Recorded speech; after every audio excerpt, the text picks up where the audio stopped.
So the topic today is array in Java. So first we will discuss why do we need array in Java.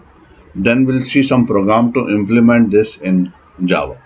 Now let us say that you have been asked to store marks for any 3 students. So you will be storing like this only. Fine. Now suppose you have been asked to store for 100 students. So you will be writing S1, S2, S3, S4.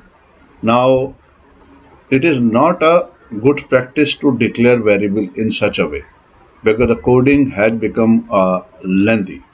So how can we reduce this? Okay, we would like to store 100 data, but how can we reduce the coding? So when it comes to picture, then we use the concept of array in Java. Now, second thing, how do array stores data? Let us say, I'll simple example.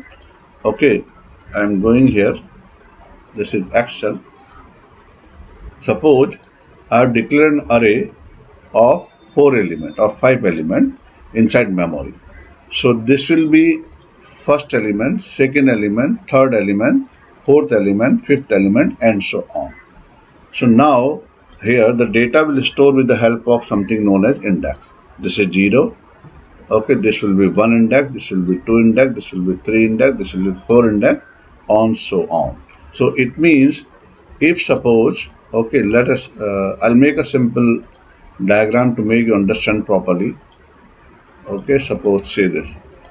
So suppose I declare an array. I declare an array of 5 elements. So initial index will be 0. And suppose the data is this. Okay, like this. Fine. So now you can see here on the 0th element we have stored 4. On first element we have stored 7. On second element we have stored 4. On third 7, fourth 3, and so on. This is something known as index. Okay, and the value, okay, which I have written over here, they are value to respective array which we are going to utilize in Java.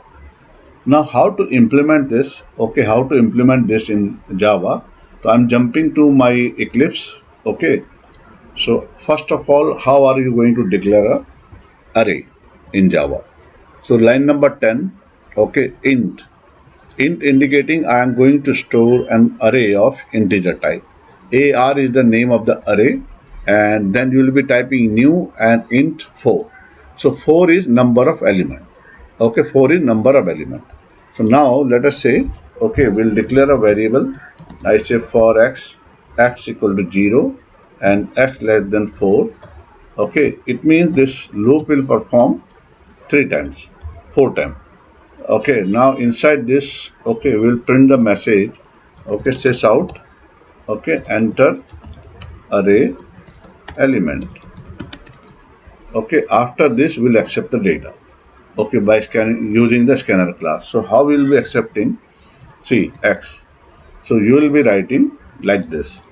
O dot next integer. Okay, now see the code. So this is line number 10 is indicating that we are going to declare an array of 4 size.